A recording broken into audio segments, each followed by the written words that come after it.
you don't mind me asking just one more serious business question, um, where is this going? I've seen a lot of M&A activity, right? And people consolidating their relationship with, and this is maybe the last frontier. As we discussed earlier, there are more people attending these events than all other forms of ticketed events combined together. So what do you think? You have a clear path toward, winning and capturing a dominant share of the high school and amateur space. But then what? TV, streaming, direct to consumer. Like what's next? Right now, like you were saying, we are focused on being the best digital ticketing company. So we are continuing to drive that adoption on that specific goal. And I was talking to somebody the other day, but you are really focused on being that guy. And I was like, well, if I go somewhere else, then I am losing focus on that goal. There's so much motion just right there. And we figured it out. And so we just need to continue to rinse and repeat. So we continue to get bigger and bigger market share. So right now, short term, that is our goal. We have fantastic partners that we're bringing in to the kind of next level goal is everything that is around the organization or the transactions of an event experience. And so this kind of image of walking into a stadium, you got your ticket, and then you go get your hot dog, and then you get your merchandise, and then you can see it on TV, and then you have your stadium operations, you got your premium seat so that you can see what your athlete's doing. You can have that premium experience. All of those things are the fan experience that they need to pay for throughout the year. And so working with companies like From Now On and Huddle and BSN, Fan Food, all of the ecosystem partners that you can find on our website, we're continuing to grow that team. And using technology, we can actually make that continue to grow exponentially so that we don't try to just compete against people over and over and over again. It's actually going to make it go faster. We'll see what happens. And there's a lot of activity in the space of consolidating schedulers, consolidating technology websites, registration platforms, things like that. Right now, we're kind of staying in that digital ticketing realm and looking for the best across every other industry that we can actually have an integration with, use the technology to scale quicker and offer more solutions for our reaching clients. I really appreciate that focus because it would be really tempting to try to attack a bunch of different things at the same time. But you're right.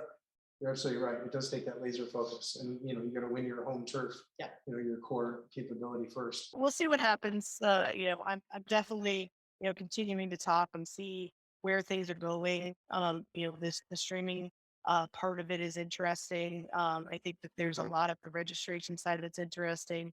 The schedulers are interesting, and we just want to work with people that really, really want to make the lives of our clients easier. And if they have that mission, then we'll continue to elevate the bar when it comes to this space. And we'll see who else comes in. I mean, and like you said, it's the kind of the final frontier. And we want to just elevate awareness of, the problems and the solutions that can happen. But, a lot of people have tried to enter the space if it comes to merchandise, or if it's media rights, or even, sponsorship opportunities or activations, the logistics that'll kill you because you're trying to do something at 18,000 high schools. Like it's way different than trying to do it with 30 sports teams or professional teams. And so that kind of ground game, I brought in the professionals that have done those activations before. And the sponsorship side is a very interesting part because we want to make it as, kind of transactionally savvy and digitally minded as possible. Gone are the days of hanging a banner on a fence and you're doing a scheduled magnet giveaway or giving out rally towels or things like that. Everybody's on their phone. So there's a lot that we're going to be able to do at the sponsorship level, and we'll just see what happens. I'm very, very sensitive and very mindful of the amount of data, kind of great power comes great responsibility that we're getting.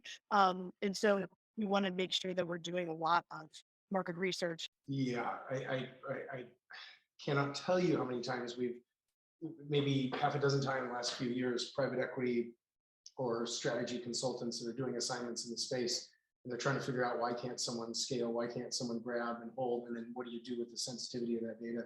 Because no doubt, I think that this is official. You're going to win this. and there'll be multiple winners, but you'll be the winner, right, of this space. If I have something to do with it. Yeah, I'm pretty confident you will. The amount of times someone has said, what could be done with streaming, what could be done with radio, what could be done with sponsorships, what could be done with ticketing in the high school and beyond space and the amateur space.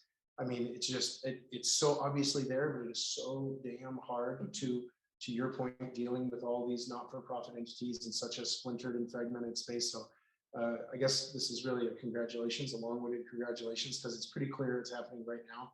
But wow, I know it wasn't easy, and you know how many people had great plans and great visions and great intent. It's hard because it's more a government sale than people get credit for.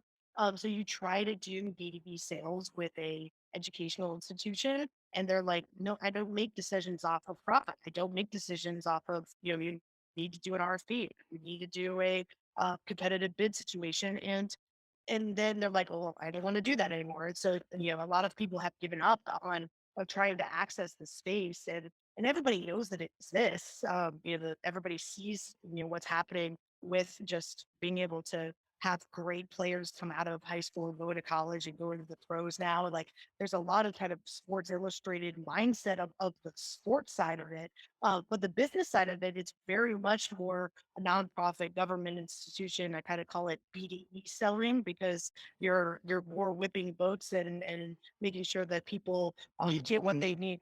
Business to education selling is a thing that I'd love to write about and work with some colleges to teach how to do, because you have to be humble on eliminating the excuses or the problem solving.